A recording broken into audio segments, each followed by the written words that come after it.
우리가 신앙생활 하면서 가끔 소위 시험에 들 때가 있어요. 사실 그런데 시험에 든다는 말은 좀 너무 이렇게 남발하면 안 될 것 같아요.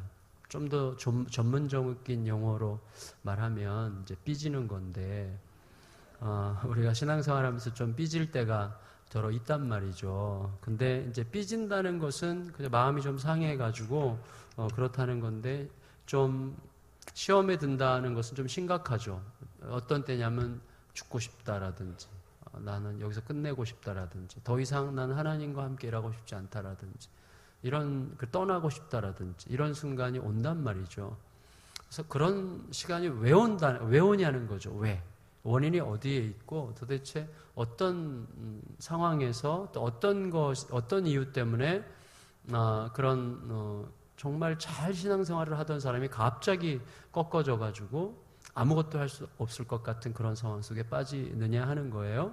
그래서 그 원인이 뭔지, 그리고 그 상황에 대한 하나님의 진단은 뭔지, 그리고 그렇게 진단하신 하나님께서는 어떻게 우리를 일으켜 세우기를 원하시는지, 그래서 하나님께서 일으켜 세우시기를 원하시는 그 방식 안에 머문다는 게 뭘 뜻하는 건지, 이런 것들을 오늘 말씀을 통해서 우리가 함께 생각해 보려고 합니다. 제가 좀 몸에 열이 많은 편이어서 열 받으면 제가 말이 빨라지는데, 이걸 좀 벗어도 될까요, 근데? 괜찮을까? 아유, 감사합니다.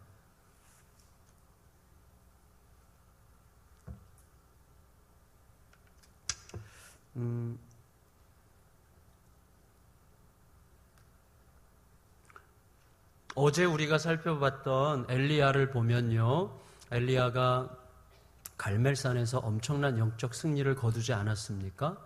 그렇죠? 그리고 갈멜산에서 엘리야가 큰 승리를 거두었고, 그리고 바알 선지자들이 전부 다 죽었어요. 그러니까 이제 그 이스라엘이라는 나라의 영적인 주도권이 어쩌면 엘리야에게 넘어온 셈이에요. 그래서 엘리야가 어떻게 한마디를 하느냐에 따라서 나라의 어떤 큰 흐름이 뒤바뀔 수도 있는, 엘리야가 어떻게 생각하고 어떤 조치를 취하느냐에 따라서 나라가 완전히 발칵 뒤집어질 수도 있는 그런 상황이죠. 엘리야가 조금만 선동적으로 백성들을 쑤셔가지고 이 나라에 지금 이 바알을 그동안 섬겨왔던 이 왕실을 우리가 무너뜨려야 이게 나라가 제대로 잡힌다, 이러면 이제 백성들이 그때 그 분위기로 바알 선지자들 400명을 다 쳐 죽이는 그런 분위기니까 그렇게 못하겠어요? 할 수 있는 분위기죠. 그러니까 모든 영적인 주도권과 영적인 어떤 무게가 엘리야에게 완전히 넘어온 그런 상황입니다.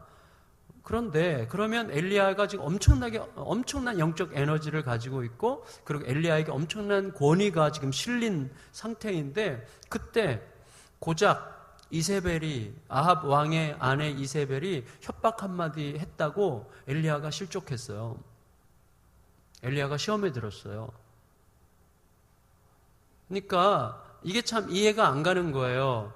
자, 갈멜산 상황에 대해서 이제 아합 왕이 너무 깜짝 놀랐고 너무 당황해가지고 주랭랑을 쳤죠. 그래서 왕궁으로 가가지고 자기 마누라에게 막 이제 조잘조잘 이렇게, 아합이 약간 기집애 같은 면이 좀 엿보이잖아요. 성경에 이렇게. 죄송해요. 제가 여성 폄하 발언을 했어요.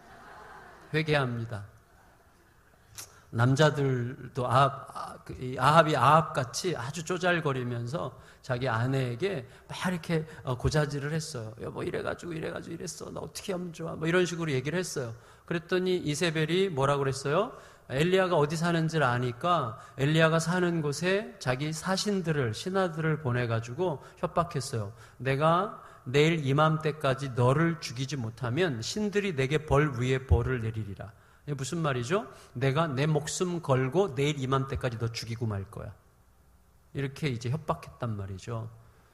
그러면 생각해 보세요. 엘리야가 아합 왕에게 갈멜산에서 영적 전쟁을 벌이자고 제안했을 때 이미 그건 목숨 내놓은 거 아닙니까? 모든 나라의 이스라엘 백성들도 전부 다 엘리야 편이 아니고 바알 선지자들, 아세라 선지자들 850명이고 왕까지 죽이려고 했던 사람인데, 거기 혼자 딱 가가지고 그 엄청나게 많은 사람과 혼자서 그들을 대응해서 영적 전쟁을 벌이고자 할 때는 이미 목숨을 내놓고 시작한 거죠. 이미 그런 배수진을 친 사람이에요. 목숨을 내놓은 사람입니다. 목숨을 내놓은 사람이에요. 그리고 엄청나게 영적 승리를 거뒀어요. 그리고 이세벨이라는 여자는 원래 그런 여자예요. 원래 그렇게 싸가지가 없고 말을 함부로 하고 엘리야에게 너 내일 이맘때까지 죽여버릴 거야 이런 식의 말을 쉽게 할 수 있는 여자죠. 원래 그런 여자가 그런 말을 한 것뿐이고 엘리야는 처음부터 목숨 내놓고 한 사람이에요. 목숨 내놓고 한 사람이 원래 그런 말 하는 여자가 그런 말 했다고 그래서 그 말 듣고 도망쳐요. 말이 안 되는 거예요. 이게 왜 그러냐는 거죠. 이걸 우리가 잘 생각해야 됩니다. 진짜로. 그냥 단순하게 도망쳤나 보다 그러면 안 돼요. 도망칠 수 없는 사람이고 도망칠 수 없는 상황인데 도망을 쳤다는 거죠. 고작 그것 때문에 왜 도망을 쳐요? 자, 결론을 말씀드리면 이겁니다. 결론은 우리가 언제 굉장히 힘든가 하면, 언제 좌절감을 느끼는가 하면 하나님의 뜻이 이루어지지 않을 때 좌절감을 느끼는 게 아니에요. 우리가 정말로 하나님의 뜻을 추구하는 사람이라면 내가 추구하고 내가 하나님께 질문하면서 하나님 앞에 들으면서 하나님의 뜻이라고 생각하고 확신하고 하나님의 뜻을 쫓아간다면 하나님의 뜻이 내가 생각했던 대로 이루어지지 않을 때는 어떻게 하면 돼요? 아닌가 보네요. 하나님 어떻게 하면 돼요 이제? 라고 물으면 돼요. 엘리야가 묻지 않아요. 묻지 않고 좌절하고 시험에 들고 하나님 앞에 죽여달라 그러고 나 더 이상 하나님과 함께 일할 수 없습니다. 난 완전 실망했어요. 하나님 나 죽여주세요. 나 더 이상 하나님과 함께하는 일에 대해서는 관여하고 싶지 않습니다. 이딴 식으로 하나님 앞에 대들고 막 하나님을 꾸짖어요. 나중에 보면. 어떻게 그런 일이 생기는 것입니까? 자, 사람이 왜 좌절하는가 하면 하나님의 뜻이 이루어지지 않았기 때문에 좌절하는 것이 아니라 하나님의 뜻이라고 생각하거나 주장했던 나의 뜻이 이루어지지 않았을 때 좌절하는 거예요.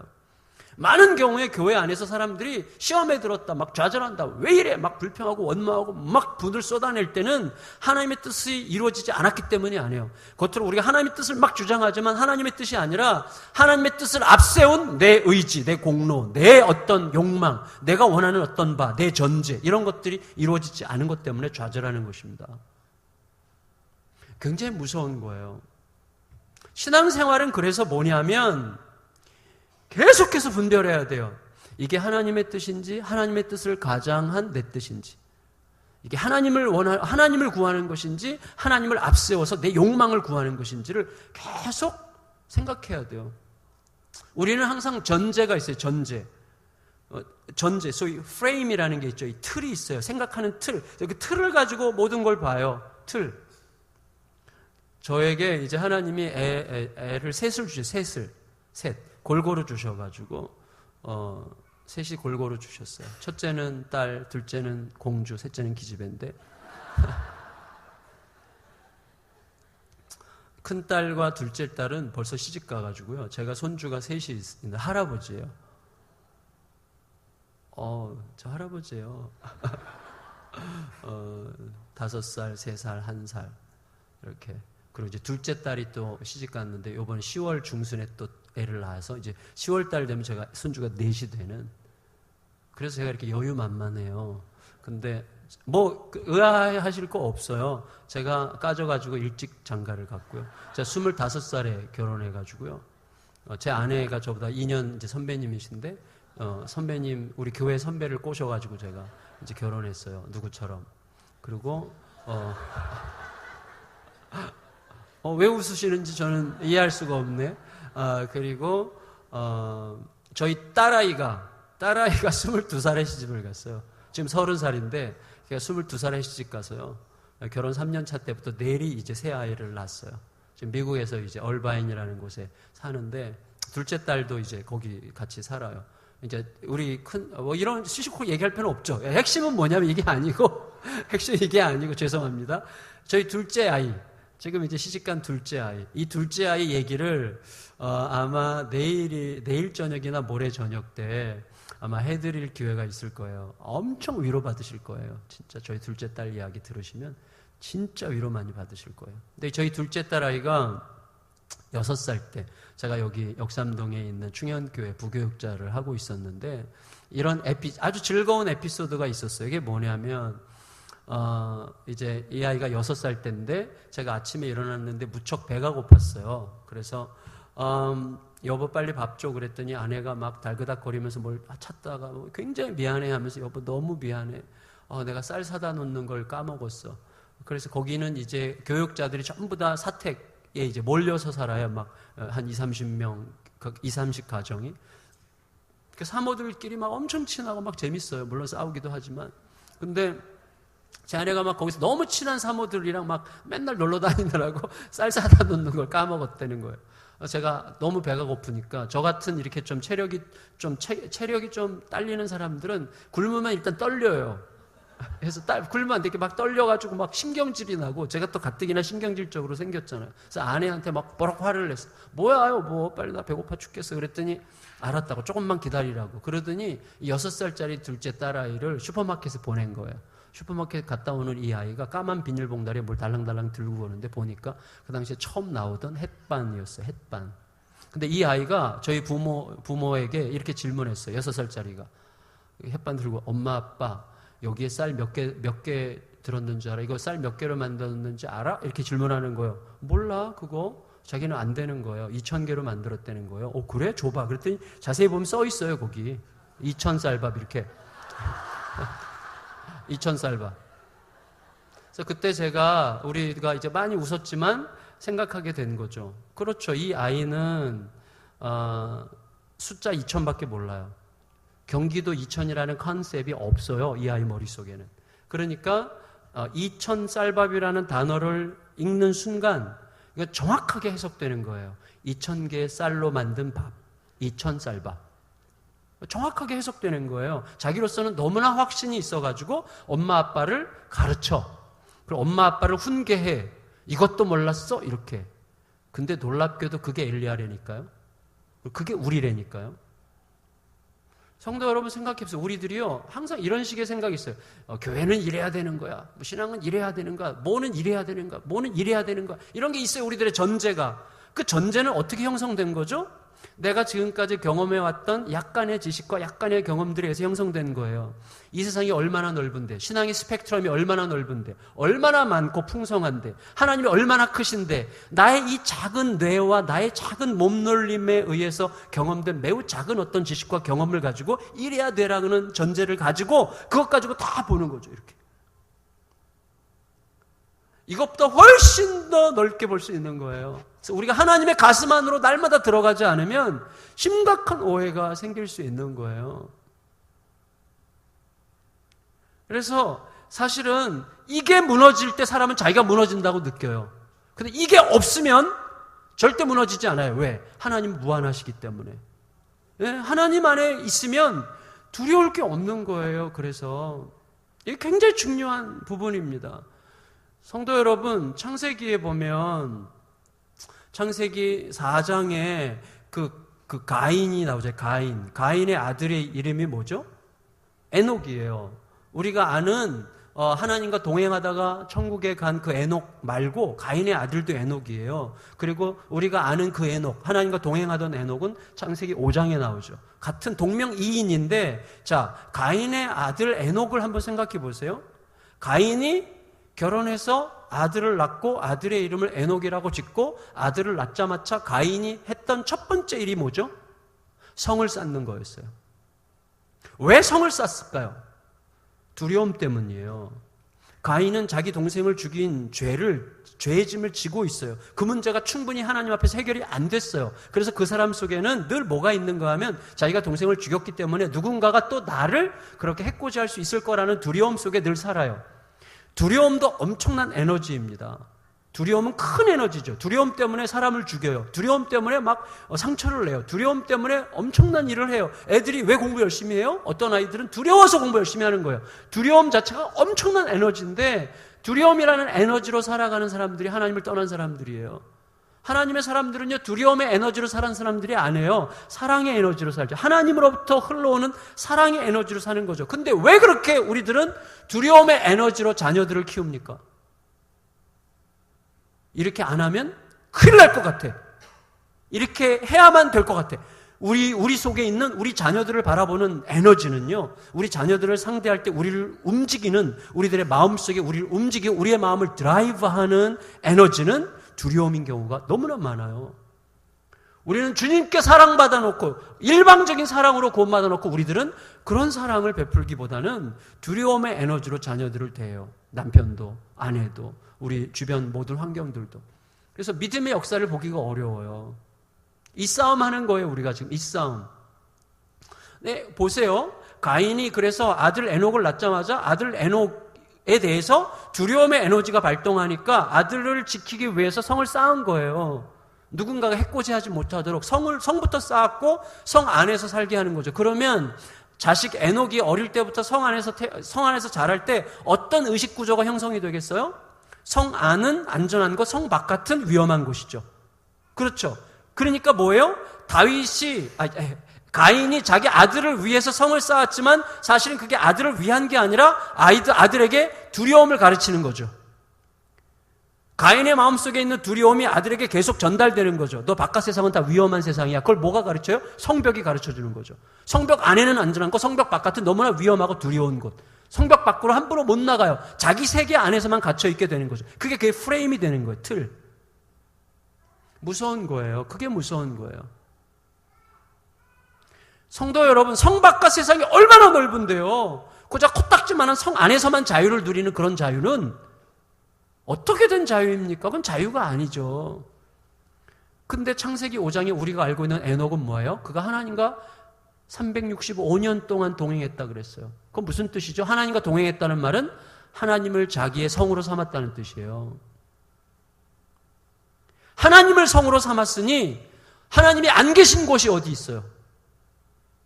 하나님께서 안 계신 상황이 어디 있겠어요? 그러니까 그는 모든 곳, 모든 상황에서 자유해요. 하나님이 그의 성이시기 때문에. 그걸 깨달은 사람이 다윗 아닙니까? 여호와가 나의 산성이에요. 신앙은 그거예요. 결국 내 틀을 깨고 내 그림을 깨고 내 그림에서 벗어나서 하나님의 그림 안으로 들어가는 거예요.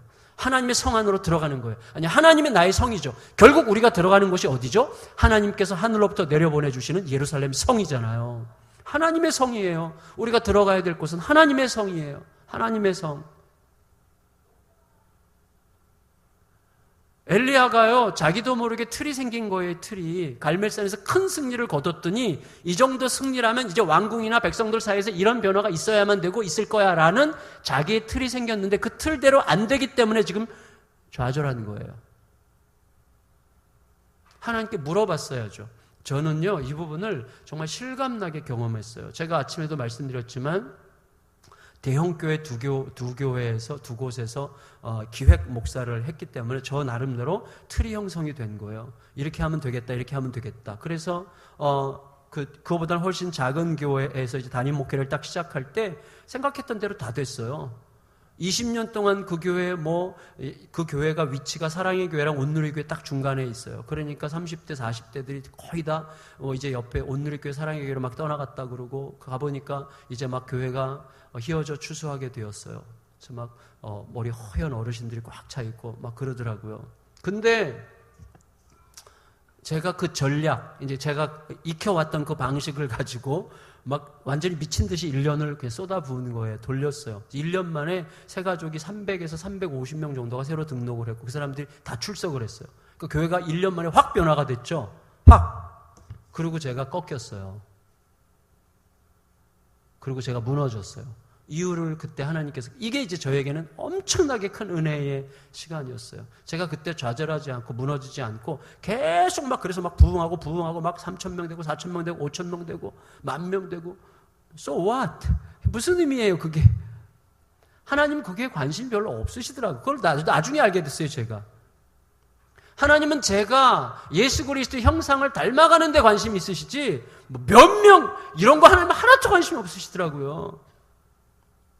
근데 제가요, 이런 이제 트랩에 빠진 거예요. 어떤 트랩인가 하면, 자, 거기 이제 장로님들이 제가 부임할 때 18분이었는데, 18분이 중에서 15분이 저를 완전히 지지해 주셨어요. 그래서 밀어드릴 테니까 마음대로 하라고. 그래서 마음대로 했어요. 근데 마음대로 했더니 문제가 생기더라고요. 그래서 하여튼 제가 좀 아주 어리숙했어요. 어리숙했다기보다는 너무 못됐어요. 사실은 성도들은 문제가 없어요. 제가 볼 때. 성도들은 사실은 제 선임 목사님이 아주 우리 교단 총회장에다가 막 노숙하시고 정말 거룩하고 엄중한 분이시거든요. 묵직하신 분이시거든요. 저는 여러분들이 보시는 것처럼 가볍고 찰랑거리고 까불고 그러잖아요. 그러니까 이 격차가 그분이랑 저의 그 차이 자체가 성도들에게는 엄청난 부담인데 제가 이제 성도들 너무 강하게 막 드라이브를 걸려고 했던 게 굉장히 어리석었던 거죠. 그래서 이제 1년이 지나서 이제 교회가 많은 변화를 겪었고 제 속에서는 어떤 생각이 형성이 된 건가 하면 이 정도면 성도들이 충분히 만족하리라 생각을 한 거예요. 성도들 대부분은 그렇죠. 성도들 대부분은 순수해요. 물론 저를 반대하는 분들도 순수한 거예요. 그분들로서는 최선이에요, 그게. 지금은 다 이해를 해요. 근데 그때는 이해를 못했어요. 그래서 제가 하도 촐랑거리고 막 이렇게 하니까 뒤에서 이제 저를 별로 밥맛 없어 하는 분들이 있을 거 아니에요. 저 같은 사람을 별로 안 좋아하는 사람들이 있으니까 이제 뒤에서 막 말을 돌리는 거죠, 말을. 그때 제가 44살인가 3살에 그 교회 담임으로 부임을 했는데요. 젊은 목사가 와가지고 이렇게 연세가 높은 어른들 앞에서 막 맨날 설교 때마다 여러분 하는 게 참 듣기 싫다. 여러분이 제가 입에 뱄었어요. 입에 뱄어요. 왜냐하면 그 이전에 안산 동산교회는 젊은 교회였거든요. 그러니까 대부분이 저 또래나 저보다 이제 어린 사람들이 대부분이었기 때문에 뭐 여러분 이래야 아무 상관이 없는데 이 교회는 막 여러분 하면 좀 어른들이 막 이렇게 되게 부담스러운 거예요. 어린 것이 이렇게 여러분 하니까 성도님들 이래야 되는데 그러니까 뒤에서 이제 말이 막 도는 거예요. 젊은 목사가 여러분 하니까 정말 듣기 싫다. 또 여러분 아셔야 되는 게 있어요. 그게 뭐냐면 목사에게는 결국 다 들려요. 누가 어디서 말한 것도 그냥 어떻게 돌아서 다 오게 돼 있어요. 맞죠? 목사에게는 다 들어오게 되어 있어요. 다 들어와요. 그게 어째 들어와 있어요, 귀에. 그러면 제가 성도들 앞에서 여러분 정말 죄송합니다. 제가 사실 습관이 돼가지고 고치도록 노력하겠습니다. 저를 위해서 좀 기도해 주시고 제가 좀 너무 까불지 않도록 기도해 주시면 감사하겠습니다. 이래야 되잖아요. 자, 간땡이가 보가지고 성도들에게 이랬어요. 여러분 중에 여러분을 여러분이라고 한다고 굉장히 기분 나빠하신 여러분들이 많이 계시다고 제가 들었는데 제가 여러분을 여러분이라 그러지 니네들이라 그래야 되겠습니까? 뭐 이렇게 이제 얘기를 했어요. 물론 제가 신경질 내면서 한 건 아니에요. 농담으로 이렇게 했고 대부분의 성도들이 막 웃었어요. 즐겁게 웃었어요. 근데 그 말을 처음에 시작한 사람이나 동의한 사람들은 얼마나 화가 났겠어요. 전쟁을 선포하네? 뭐 이런 거 아니겠어요? 그러니까 제가 정말 미련곰퉁이였어요. 그런데다가 또 이제 저를 좀 약간 꺾어놓고 싶은 이제 장로님 중에 한 분은 또 1, 2, 3, 4부 예배 설교를 해야 되는데 3부 예배, 제일 메인 예배 때, 예배 직전에, 10분 전에 제 방에 들어와서 목사님, 저는 새벽마다 목사님께서 이분처럼 설교를 은혜롭게 하는 분위기를 정말 새벽마다 기도하고 있습니다. 저에게 설교 CD를 갖다 줘요. 다른 목사님 설교 CD를 갖다 주면서 이런 목사님처럼 이렇게 은혜롭게 설교하는 분위기를 바랍니다. 나중에 이제 친해져서 그분이 그때 저를 좀 꺾어놓고 싶어가지고 이제 그렇게 일부러 하신 건데 설교 CD를 막 뽀개버리고 싶더라고요. 그 앞에서. 그렇게는 못하고 그냥 꼭 참고 네, 장로님 감사합니다. 기도해 주세요. 너무너무 화가 나요. 그 CD 보니까 뭐 주인공 무슨 수 목사인데 있어요. 여기 분당에서 목회하는 어떤 그런 분. 그래서 제가 일본 말로 곤조가 있어요. 제가 곤조. 그래가지고 2달 후에 그 목사님을 이찬수 목사를 저희 부흥회 강사로 초대를 했어요. 2달 후에. 근데 참 훌륭하더라고요. 그래서 그때부터 지금까지 친구가 됐어요. 아주 지금 가까운 친구가 됐는데 자 중요한 건 뭐냐면 제가 그때 그리고 나서 완전히 제가 무너진 거예요. 화가 나서 몇몇 에피소드, 이제 이거보다 좀 더 심각한 에피소드가 몇 개 있었는데, 이제 제가 결례가 될 수 있기 때문에 이제 말하지 않겠어요. 그런데 중요한 것은 그분이 문제가 아니라 제 마음에서부터 뭔가 사건이 시작이 된 거예요. 잠을 못 자기 시작해서 제가 화가 나서, 분이 나서. 당신들이 원하는 것 이상으로 내가 이렇게 열심히 하고 성과가 이렇게 있는데 어떻게 나를 이렇게 힘들게 할 수 있는가? 어떻게 나를 인정하지 않을 수가 있는가? 뭐 이런 생각, 억울한 생각이 막 나면서 잠을 못 자는데요. 제가 한 달을 못 잤어요. 한 달. 그러고 나니까 심장이 이게 멎질 않고 막 계속 이렇게 뛰면서 공황장애가 왔어요. 그리고 장로님들이 저를 억지로 입원시켜서 일주일 동안 강제로 제가 잤어요. 병원에 들어가서. 일주일 동안 강제로 저 수면제로 이제 수면 주사로 재워서 제가 일주일 자고 나서 깼어요. 그러고 나서 곧바로 우울증에 들어갔어요. 우울증. 자살 충동이 이만저만이 아니었어요. 제가 1년을 정신과 치료를 받았는데요. 죽고 싶은 이 마음. 제 인생이 끝난 줄 알았어요. 나는 끝이구나. 이게 어떻게 감당이 안 되는 게 우울증과 이게 막 섞여가지고 온몸이 저리고 불안하고 어쩔 줄 모르겠고 막 죽고만 싶고 늘 제 아내가 24시간 제 옆을 떠나질 못했어요. 늘 베란다 앞에서. 그러니까 떨어지면 너무 행복할 것 같은 거예요. 그러니까 정말 심각한 자살 충동으로 1년 가까이 치료를 이제 받으면서 하나님께서 결정적으로 그때 깨닫게 하신 게 누가복음 6장 26절 말씀이었어요. 모든 사람에게 칭찬을 받는 자에게 화가 있도다. 제가 그때 깨달았어요. 뭐냐면 나를 이렇게 힘들게 만든 것은 성도들이 아니라 스스로 내가 왕노릇하고 싶었고 성도들에게 좋은 목사라는 인정을 받는 것이 나의 궁극적인 목적이라는 사실을 알았어요. 제가 그동안 추구했다고 굉장히 복음 설교 많이 했고 하나님 나라 많이 전했고요. 예수님에 대해서 많이 얘기했습니다. 그렇지만 예수님과 하나님의 나라와 복음이라는 주제를 앞세워서 결국은 제가 좋은 목사, 훌륭한 목사, 개혁적인 목사, 멋진 목사, 능력 있는 목사라는 그런 사람들의 어떤 평가와 박수소리와 인정을 굶주려 했어요, 제가. 거기에 엄청나게 속았다는 걸 알았어요. 이런 거예요. 제가 복음을 전하지만 복음 전하는 목사라는 이미지를 전하고 있는 경우들이 있는 거예요. 제가 개혁적인 목회를 해요. 그리스도를 위해서가 아니라 내가 개혁적인 목사라는 이미지를 갖기 위해서 개혁적인 목회를 하는 거죠.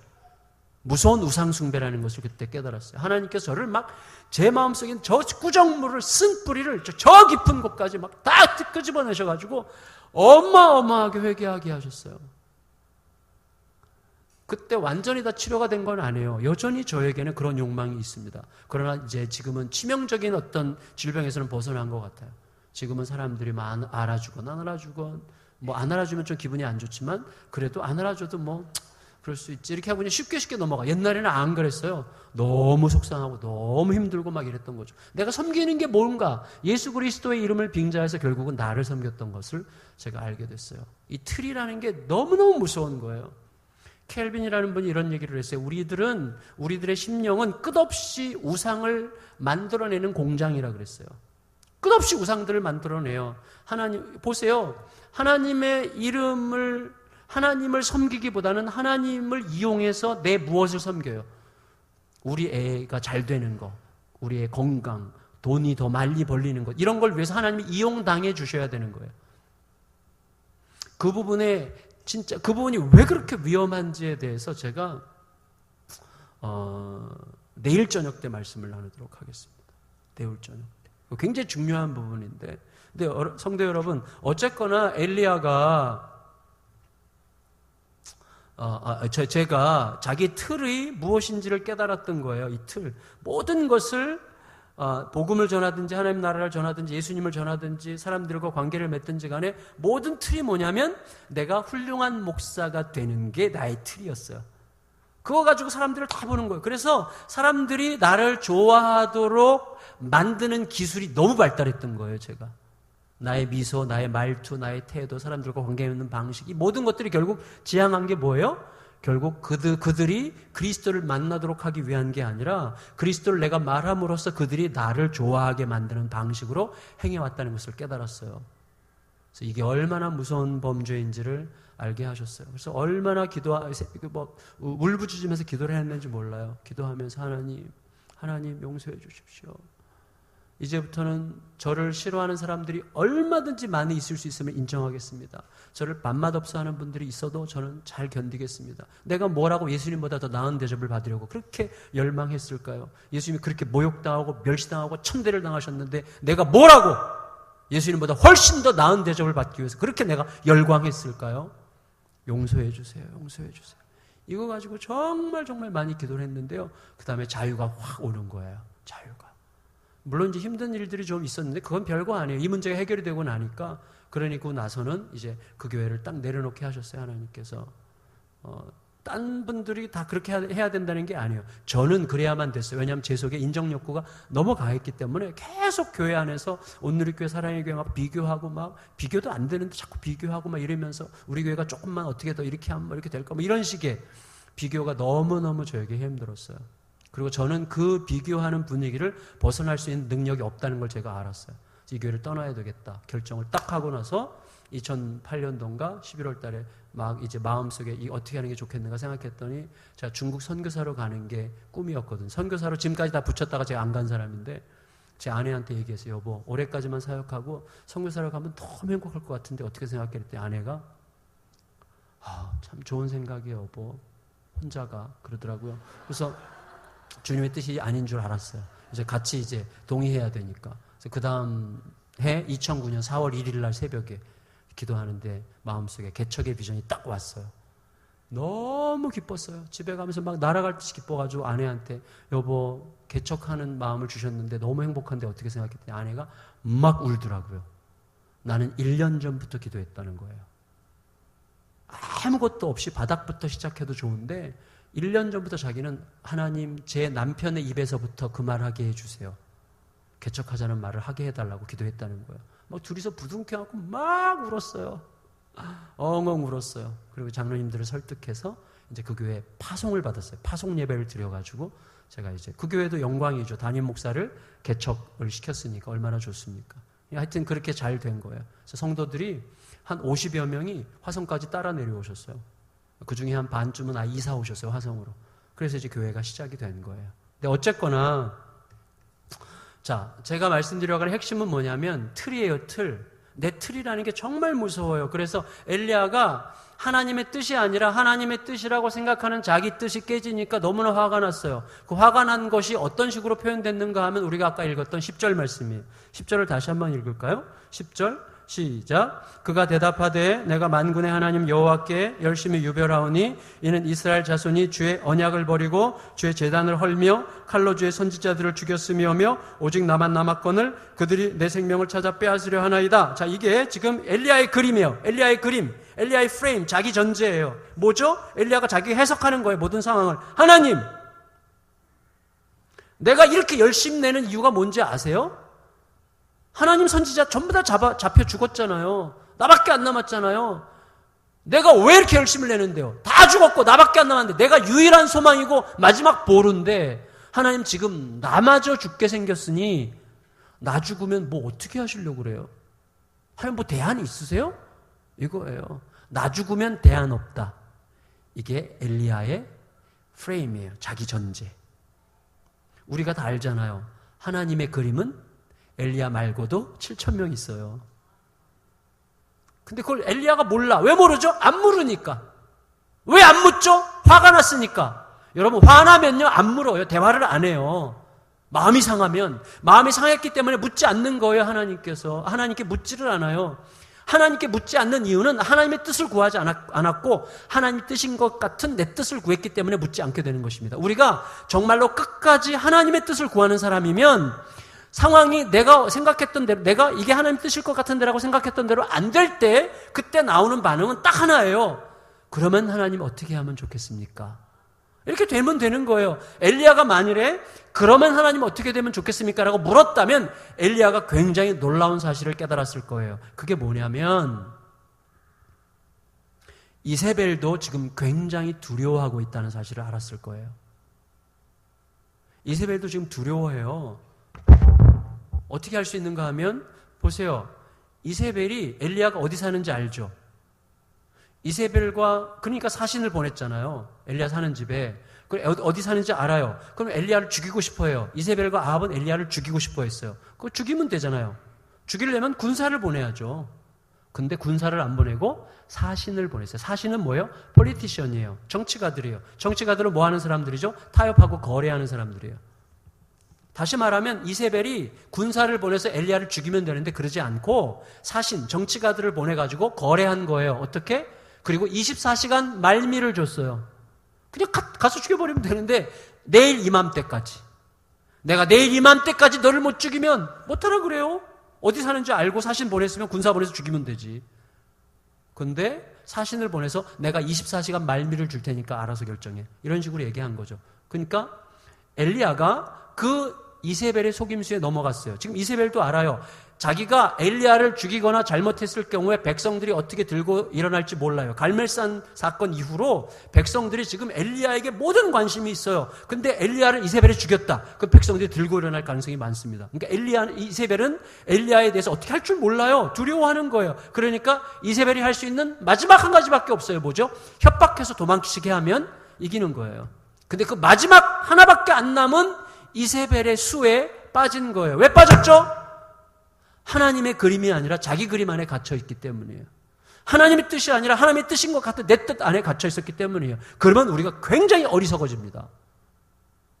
사람이 복잡해지는 이유는 간단해요. 뭐죠? 자기 욕심이 들어가면 복잡해지는 거예요. 하나님의 뜻을 구하면요, 아주 단순해집니다. 샘플해져요. 그냥 하면 되는 거예요. 가면 되는 거예요. 말씀대로 그냥 가면 되는 거예요. 하나님의 뜻을 구하는 사람은 그래서 단순해요. 깔끔해요. 아주 담백해요. 근데 말이죠. 자꾸 근데 그러는 사람. 그런데 말이죠. 근데 이렇게 이건 복잡한 거예요. 거기 뭐가 들어가 있는 거예요? 욕심이 들어가 있는 거예요. 욕심이 들어가면 항상 복잡합니다. 엘리야가 너무 복잡해요. 지금 묻지도 않고 하나님께 묻지도 않고 자기 생각에 갇혔어요. 자기 생각에 갇혀서 어디로 갔어요? 엘리야가 어디로? 광야로 갔죠. 저 부엘세바로 갔어요. 광야에 가가지고 무슨 나무 아래 앉아 있어요? 엘리야가 무슨 나무? 무슨 나무요? 로뎀나무 아래에 앉았죠. 로뎀나무. 질문할게요. 엘리야가 왜 로뎀나무 아래에 앉아 있어요? 왜 로뎀나무 아래에 앉아 있습니까? 답은 거기 로뎀나무밖에 없었기 때문입니다. 근데 제가 그냥 웃기는 얘기한 게 아니라 사실이에요. 어떻게 알 수 있는가 하면 로뎀나무를 보시면 알아요. 로뎀나무는요, 쌀이빗자루 비슷하게 생겼어요. 햇빛이 숭숭 뚫려요. 그래서 로뎀나무 아래에 앉아있다는 말은 안식할 수 없는 거예요. 햇빛을 피하기 위해서 나무 아래 들어가는데 나무 아래 들어갔자면 햇빛이 들어와. 지금 팔레스타인에 가면 로뎀나무 아래 앉아있다는 표현은 안식한다는 뜻이 아니래요. 로뎀나무 아래에 앉아있다는 뜻이 뭐냐면 비참하다는 뜻이에요. 쉬러 갔는데 쉴 수 없는 곳이 로뎀나무인 거예요. 햇빛이 그냥 막 들어와요. 그러니까 로뎀나무 아래에 앉아있다는 말은 뭐예요? 엘리야가 하나님의 그림 안에서 하나님의 뜻을 추구하고 하나님께 질문하지 않고 자기 뜻을 구하고 자기 그림 안에 갇혀 있다가 자기 멋대로 좌절하고 스스로 좌절해서 떠나면 그가 가봤자 로뎀나무예요. 우리가 하나님의 뜻에서 벗어나서 내 뜻과 내 주장과 내 그림 안에 거하여서 그것을 자꾸 주장하려고 하면요, 그래서 우리가 내 뜻대로 어디론가 가보려고 해봤자 소용없어요. 가봤자 로뎀나무예요. 가봤자. 근데 그 광야에 하나님이 찾아가시죠. 그래서 호렙산으로 가라고 하시죠. 호렙산은 뭐예요? 하나님께서 모세에게 말씀을 주셨던 곳이죠. 말씀을 주셨던 곳으로 가라는 거예요. 그런데 호렙산으로 간 엘리야가 어떻게 해요? 굴 속에 들어가. 굴 속에. 자기 세계 속에 여전히 갇혀 있어요. 굴 속에. 굴은 상징적이죠, 굉장히. 자기 세계 속에 여전히 갇혀 있어요. 자기 생각 속에 여전히 갇혀서 이렇게 하고 있는 거예요. 그때 하나님께서 이제 어떻게 해결하시느냐는 거예요. 자, 왜 무너지는지 이제 알았죠? 왜 무너지는지? 하나님의 뜻이 아니라 하나님의 뜻인 것처럼 주장하는 내 뜻을 추구할 때 무너지는 겁니다. 그래서 계속 우리가 물어야 될 것은 이거 진짜 하나님의 뜻인가 아니면 하나님의 뜻을 가장한 내 욕심인가 내 뜻인가. 많은 경우에 하나님의 뜻을 가장한 내 욕심이 많아요. 너 공부 열심히 해야지 하나님이 영광 받으시지. 이거 하나님의 뜻이에요? 내 욕심이에요? 정말 대부분이에요. 가만히 생각해 봐야 됩니다. 우리 애가 자기가 하고 싶은 것을 하게 해주세요. 제가 아까 저녁 식사하면서 고백했지만 우리 교육자님들이랑 우리 특별히 오장열 목사님께 고백했는데, 저는 중학교 때 얼마나 제가 못되게 굴었는지요. 제가 이게 고백을 해야 되는데, 저는 고등학교 2학년 때 담배를 끊었습니다. 고2 때 담배를 끊었어요. 결핵 때문에 어쩔 수 없어가지고 매일 각혈을 해가지고 중학교 1학년 때 시작해가지고 아주 그래서 제가 얼마나 교회를 어지럽혔는지요. 우리 고등부 전도사님 박상인 전도사님, 지금 목사님 이제 은퇴하실 때가 다 되셨는데, 그분이 저를 따로 불렀어요. 야, 너 일로 와봐. 저 진지하게 얘기했어요. 너 다음 주부터 교회 안 나오면 안 되겠냐? 저는 전도사님을 통해서 교회 나오지 말라는 명을 받았던 사람입니다. 그런 인간이었어요, 제가.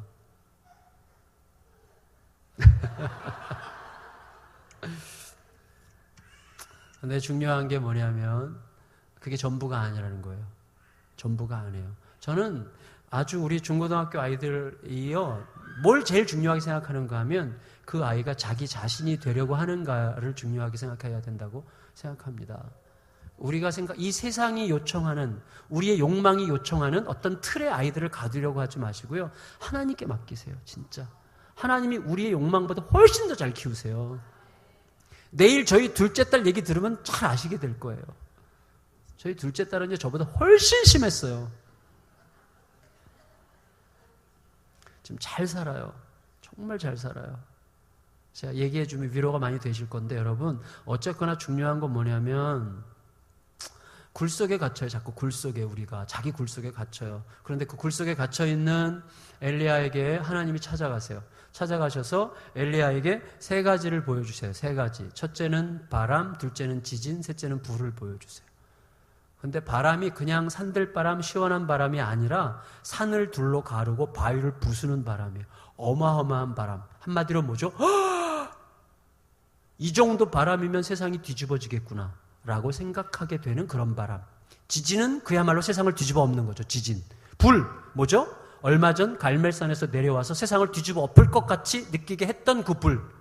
그래서 바람, 어마어마한 바람, 그 다음에 지축을 뒤흔드는 지진, 그 다음에 불, 세 가지를 보여주셨는데 세 가지의 공통점이 뭐예요? 여호와께서 거기 계시지 않았더라예요. 무슨 뜻이냐면 저는 이거 가지고 고민을 많이 했는데 이렇게 저에게는 해석됐어요. 뭐냐면 엘리야야, 이거 너 그림이지. 이게 너 그림이지. 너 이 정도의 어마어마한 바람이 불면, 이런 지축을 뒤흔드는 지진 같은 사건이 일어나면, 하늘에서 불이 내리면 세상이 완전히 뒤집어질 줄 알았지. 그게 너 그림이지. 근데 그렇게 안 돼서 지금 너 화내는 거지. 저는 확실하게 알게 됐어요. 뭐냐면 옛날에 2007년도에 어게인 1907 해가지고 막 우리가 기대하고 그랬잖아요. 기대할 수는 있어요. 그러나 하나님이 그런 대대적인 막 엄청난 막 대격변으로 세상을 바꾸시지 않아요. 지금까지 한 번도 그런 적이 없어요. 하나님은 한 사람을 통해서 세상을 바꾸십니다. 하나님께서 지금 엘리야에게 말씀하고 계시는 거예요. 너 이거 너 그림이야. 그러나 거기에 내가 함께 있지 않잖아. 내 그림 이제 보여줄까? 그러면서 하나님께서 보여주신 게 뭐예요? 세미한 소리였어요. 세미한 소리가 임할 때 하나님이 함께 계셨어요. 어떻게 할 수 있는가 하면 세미한 소리가 들릴 때에 엘리야가 겉옷으로 자기 얼굴을 가렸어요. 그 말은 뭐죠? 하나님의 임재를 느꼈다는 거죠. 세미한 소리와 함께 하나님의 임재를 느꼈어요. 엘리야가. 자, 이제부터 이제 본론이에요. 본론. 마지막 결론 겸 본론인데 이제부터가 중요합니다.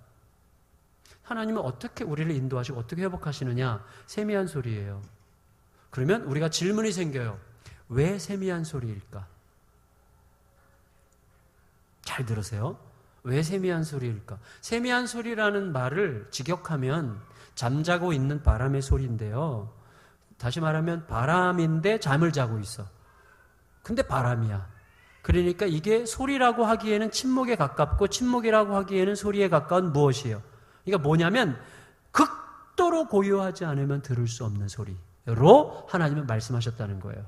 왜 하나님은 내 영혼이 극도로 고요하지 않으면 들을 수 없는 소리로 말씀하실까 하는 거죠. 웬만하면 우리가 못 들어요. 극도로 고요하지 않으면 못 듣는 소리로 하나님은 말씀하세요. 왜 그럴까요? 보세요. 전 이거를 실제적으로 경험하게 해주셨어요. 1999년도 11월 제가 여기 아까 말씀드렸던 그 C교회에서 이제 부교육자 생활을 할 때에 그 교회 담임 목사님과 좀 안 좋았어요. 이렇게 됐었어요. 그건 별로 바람직하지 않은데 하여튼 그 목사님이 제가 볼 땐 신학적으로 상당히 문제가 있었어요. 근데 사실은 저랑 친구였어요. 저보다 21살 많은 친구. 신학대학원을 같이 다녔고 그분이 저에게 신신당부해서 제가 그 교회를 들어가게 된 건데 거의 우리 같은 스타디 그룹이었고 제가 이제 스타디 그룹 리더였고 우리 같이 이제 멤버로 이제 같이 지냈고 그분이 뭐 깨놓고 얘기해도 되죠. 김창인 목사님 아드님이 이제 그 교회 이제 담임이 된 거예요. 근데 신학적으로 제가 볼 때 문제가 좀 있어요. 그래서 교회를 이분이 말아 잡수시겠구나 이렇게 생각을 했어요. 아니나 다를까 지금 15년 동안 교회가 완전히 이제 박살이 났죠. 그런데 그때 이제 여러 번 싸우다가 제가 결국은 안 되겠다 싶어서 이제 사표를 썼어요. 그리고는 제가 그 교회에 들어갈 때 제 실수였거든요. 제가 원래는 중국에 선교사로 1997년도 9월 달에 갔어야 되는데 제 욕심으로 그분이 저에게 너무나 매력적인 제안을 했어요. 말씀드릴 수는 없지만 너무 매력적이고 마음이 확 끌리고 제 욕망을 부추기는 이런 제안을 했기 때문에 제가 눈이 멀어가지고 들어간 거예요. 그때 하나님께 묻지 않았어요. 하나님께 묻는 척했지만 내 욕심에게 물었던 게 분명해요. 그래서 거기서 제가 지옥 같은 이제 경험을 했는데 사표를 썼어요. 그리고 나서는 이제는 하나님으로부터 듣지 않으면 내가 움직일 수 없다 생각해서 하나님 언제 내가 사표를 내야 됩니까? 언제 사표를 내야 됩니까? 계속 묻는데 3년 동안 답이 없었어요. 3년을 정말 너무너무 힘들게 지냈어요. 너무너무 힘들게. 저희 어머니는 아직 이제 거기 이제 은퇴 권사님으로 아직도 이제 거기 계신데 자, 중요한 건 뭐냐면 1999년도 그때가 이제 3년 될 때인데 안 되겠어요. 이제 죽을 것만 같아요. 그래서 기도원에 올라가서 밤새 기도를 했어요. 밤새. 그래도 하늘이 막 꽉 막혀 있고요. 하늘이 막 철판으로 가려놓은 것 같은 하나님께서 저를 아예 상대를 안 하시는 것 같은 느낌이요. 너무너무 속상하고 너무 힘이 들었어요. 막 떼굴떼굴 구르면서 새벽 4시쯤 막 기도를 하는데 주님 막 기도를 하는데 갑자기 천둥처럼 어디선가 확실하게 제 마음속에 이런 음성이 들린 것 같았어요. 시끄럽구나. 이거에서 시끄럽구나. 그래서 제가 하나님 이 기도가 시끄럽단 말입니까? 기도하지 말란 말입니까? 이 기도가 시끄럽습니까? 이 기도가 시끄럽습니까? 막 기도를 했는데요. 그 다음에 어떤 식으로 깨달음이 왔는가 하면 너의 소리가 너무 시끄러워서 내 소리를 못 듣는구나. 이거였어요. 하나님 내가 소리가 시끄러운 것입니까? 그러면 조그맣게 얘기할까요? 그래서 막 기도를 하는데 갑자기 빌립보서 4장 6절 말씀이 딱 떠올랐어요. 아무것도 염려하지 말고 오직 모든 일에 기도와 간구로 너희 구할 것을 감사함으로 아뢰라. 그래서 그게 딱 깨달아지는 거예요. 내가 지금 기도하는데 두려움과 염려가 있구나. 두려움과 염려. 그러니까 하나님께서 나에게 더 기다리라고 하시면 안 되는데 이제는 빨리 사표 내라고 말씀하셔야 되는데 라는 이 두려움과 염려가 저에게 있으니까 두려움과 염려하지 말고 기도하라 그랬는데 두려움과 염려가 있으니까 아무리 기도해도 안 들린다는 거예요. 하나님의 소리가. 왜 그런지를 제가 그때 알았어요. 왜냐하면 염려는 뭐죠? 염려는 대화예요. 어떤 대화? 내가 내 자신과 나누는 대화예요. 어떤 대화? 부정적 대화. 염려는 내가 내 자신과 나누는 부정적 대화예요. 그래서 이렇게 안 되면 어떡하지? 큰일 나는데. 이렇게 돼야 되는데 어떻게 하지? 큰일 나는데. 계속해서 내가 내 자신과 부정적 방식으로 계속 대화하고 있는 거예요. 그게 염려예요. 염려는 시끄러운 거예요. 그래서 시끄러워요. 왜 염려하죠? 전제가 있어서요. 이렇게 돼야 되는데 라는 전제가 있어요. 저는 빨리 하나님께서 그만두라고 말씀하셔야 되는데 라는 전제를 가지고 계속 얘기하니까 염려와 두려움의 방식으로 불안의 방식으로 계속 얘기하니까 하나님께서 계속 말씀하시는데도 못 듣는 거예요. 굉장히 이게 중요한 거더라고요. 제가 그때 하나님께서 큰 깨달음을 주신 거예요. 내가 보통 정말 시끄럽구나. 다시 말하면 내 그림, 아까 얘기했던 그 내 그림, 내 하나님의 뜻인 것 같은 내 뜻, 내 그림이 너무 강하니까, 내 전제가 너무 강하니까 항상 염려와 두려움으로 하나님을 대하는 거예요. 기도할 때도 계속 두려워.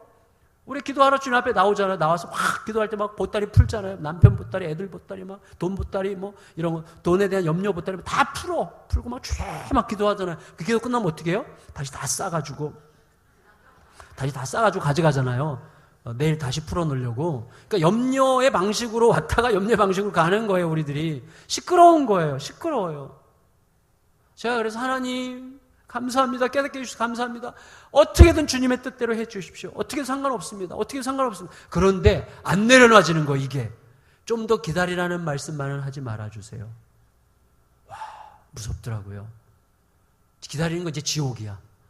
하나님, 나 더 기다리라는 말을 하지 말아주세요. 말이 저기 있는데, 마음속에는 있고, 말은 하나님 어떻게든지 하겠습니다라고 하는데, 저 밑바닥에는 기다리라는 말만 하지 말아주세요. 주여 어떻게든 하겠습니다. 저 속에서는 기다리라는 말만 하지 말아주세요. 그러는데, 응답이 왔어요. 응답이. 기다리라. 근데 그때요, 제가 놀라운 경험을 했어요. 뭐냐면, 제가 기다릴 때는 기다리는 게 그렇게 지옥같이 힘들더니, 주님께서 기다리라고 하시니까 기다리게 되더라고요. 다시 말하면 기다림이 주님의 뜻이라는 확신이 있으니까 기다릴 힘이 생기는 거예요. 변한 건 아무것도 없어요. 근데 그때 그 직후에 소위 이제 한국교회 아주 유명해지만 일간신문에도 난 무슨 테러 사건 막 이런 게 난 거예요. 제가 기획을 했기 때문에 테러 사건 이제 마무리를 다 하고 그러고 나니까 주님께서 됐다 하는 마음을 주셔가지고 바로 그냥 그날 사표를 낸 거죠. 근데 중요한 건 뭐냐면 그때 그 기억이 저에게 너무나 오랫동안 소중해요. 그렇구나. 하나님은 거기 계시며 말씀하시는 하나님이세요. 하나님은 끝없이 말씀하세요. 근데 우리가 못 듣는 거예요. 자, 보세요. 부부간에 저희 부부가 제일 많이 싸우는 것 중에 하나가 이거예요. 내가 그랬잖아. 언제? 내가 분명히 그때 말했잖아. 언제 말했어? 나 못 들었어. 왜 못 들어 그거를? 내가 그때 부들러러러러 했잖아. 언제 얘기했어? 못 들었어. 근데 제가 정답을 알았어요. 분명히 말한 거예요. 정답이 또 하나가 있어요. 분명히 못 들었어요. 둘 다 답이야. 둘 다 맞아요. 우리 알잖아요. 분명히 듣는데 안 들려.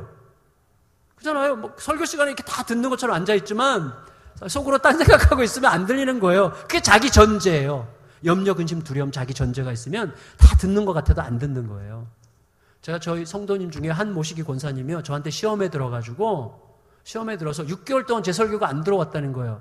나중에 물어봤어요. 왜 그랬냐 그랬더니 자기가 화장실 앞에서 다른 집사님이랑 얘기하고 있는데 분명히 저랑 눈을 마주치고 자기를 분명히 봤대요. 근데 모른 척하고 안면 닦아고 화장실 들어갔대요, 제가.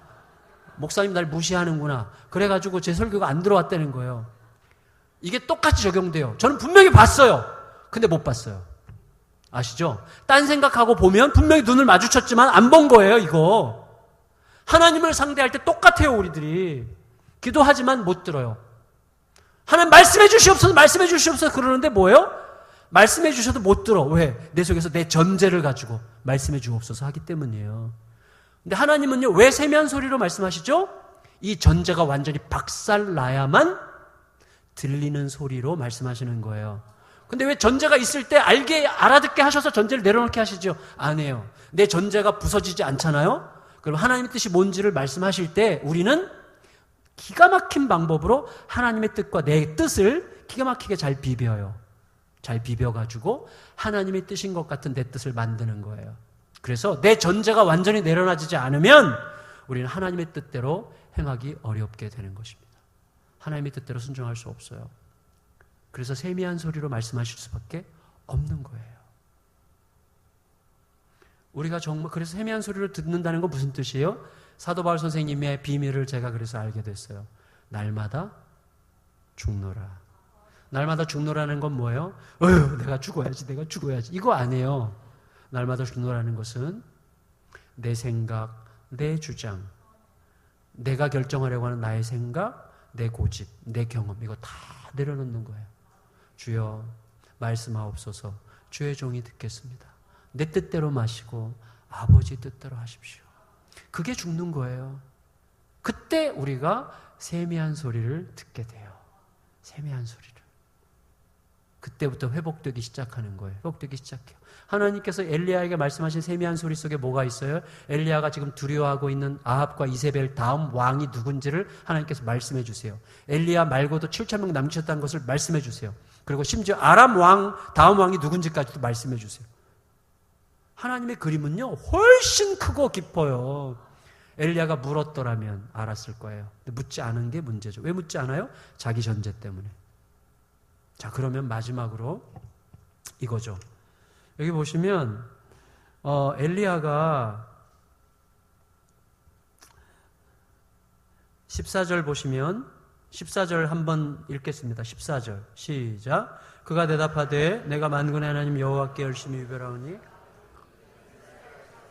언약을 버리고 제단을 헐며 칼로 주의 선지자들을 죽였음이오며 오직 나만 남았거늘 그들이 내 생명을 찾아 빼앗으려 하나이다. 성도 여러분, 아까 10절에서 이 이야기를 했어요. 엘리야가 막 꽁얼꽁얼거리면서 하나님을 막 꾸짖듯이 이렇게 얘기를 했어요. 그런데 중간에 하나님께 세미한 소리로 말씀해 주셨어요. 근데 엘리야가 하나도 변하지 않은 것 같아요. 똑같아요. 그 엘리야가 변하지 않은 것인가 하는 거죠. 자, 우리가 말씀을 들어요. 말씀을 듣기 전이나 다 들은 후나 우리의 태도나 말투가 똑같을 수도 있어요. 그렇다고 변하지 않은 것인가? 그렇지 않아요. 저는 10절의 엘리야의 말과 14절의 엘리야의 말이 토시 하나 틀리지 않고 똑같지만 전 다른 거라고 생각해요. 다른 말이에요. 자, 무슨 말인가 하면 제가 이제 한번 상상을 해본 이야기예요. 이거는 무슨 말인가 하면 제가 이런 이야기를 한번 만들어 봤는데 이거예요. 엄마랑 단둘이 사는 아들이 있어요. 노총각 아들이. 그래서 엄마랑 친해. 근데 무슨 일인지 모르겠는데 어느 날 아침에 출근하려고 하는데 엄마가 마음이 굉장히 많이 상했어요. 근데 뭔지 말씀을 안 하셔. 모르겠어요. 그래서 굉장히 찝찝하게 출근을 했어요. 근데 하루 종일 마음이 걸려요. 엄마가 뭐가 문제지? 뭐 때문에 화가 나셨지? 계속 섭섭하고 막 힘들어요. 그래서 집에 들어가면서 엄마 입을 열어서 엄마가 말을 하시도록 하시기 위해서 엄마가 좋아하는 음식을 사갖고 집에 들어가기로 했어요. 그래서 엄마가 좋아하는 게 족발이에요. 그래서 족발을 사가지고 이제 집에 들어갔어요. 집에 들어가서 이제 엄마한테 이렇게 엄마 족발 좋아하시니까 드세요. 엄마 좀 부디 좀 얘기 좀 해. 나 답답해서 오늘 하루 종일 아무 일도 못했고 너무 화가 나서 막 미칠 것 같았어요. 엄마 뭐예요 도대체? 문제가 뭐예요? 먼저 이 족발부터 드세요. 그랬더니 엄마가 하는 말이 됐다 니나 먹어. 그랬어요. 됐다 니나 먹어. 그러니까 아들이 너무 화가 나서 왜 그래 엄마 도대체. 엄마 족발 좋아하잖아요. 뭐 얘기를 하셔야지 풀든지 말든지 하지. 드세요 좀 족발 좀. 그랬더니 엄마가 또 됐다 니나 먹어. 똑같은 말이에요. 그렇죠? 근데 다른 말이에요. 두 번째 말씀하실 때는 족발을 보면서 말했어요. 이거는 굉장히 다른 말입니다. 됐다 니나 먹어는 다른 말이에요. 안 보고 얘기하는 거랑 보면서 얘기하는 건 다른 말이에요. 마음이 좀 움직였다는 거죠. 이거는. 자, 엘리야가 10절에서 하나님 여호와의 선지자 다 잡혀 죽고 이제 나 하나밖에 안 남았는데 어쩌자면 합니까? 10절에서 그랬고 중간에 세미한 소리 있고 14절에서 똑같은 얘기했어요. 10절과 14절의 차이가 뭐냐면 10절은 굴 속에서 얘기한 거고 14절은 굴 밖에서 얘기한 거예요. 이게 다른 거예요. 자기 그림에서 벗어나는 게 중요해요. 성도 여러분, 우리가 굴 밖으로 나오는 게 중요해요. 그래서 오늘 여러분이 결정하시면 됩니다. 하나님, 날마다 내 전제가 뭔지, 내가 무엇이 나를 드라이브하고 있는 것인지, 내가 어떤 전제로 지금 살아가고 있는지를 깨닫게 해주세요. 내 전제, 내 욕망, 이래야 된다고 하는 내 생각. 많은 경우에 우리가 틀림없이 이게 하나님의 뜻이랄 거라고 생각하지만 사실은 내 욕심인 거. 이런 걸 분별해내야 돼요. 늘 하나님 앞에 내려놓을 줄 알아야 돼요. 그게 십자가를 지는 거예요. 그게. 그래서 우리가 부디 내 욕심에 가려져서 하나님의 뜻인 것 같은 내 뜻을, 내 욕망을 추구하지 않고 오직 하나님의 뜻 앞에 내가 내려놓고 하나님의 세미한 음성 속에서 하나님의 그림 안으로 들어가 결국 내 욕망을 이루려는 인생이 아니라 하나님의 뜻이 충만하게 이루어지는 정말 세상이 감당할 수 없는 하나님의 스토리가 쌓여가는 그런 복된 인생을 살아가는 저와 여러분들이 다 되시기를, 낙원교회 모든 성도님들 되시기를 예수님의 이름으로 축원합니다. 기도하겠습니다.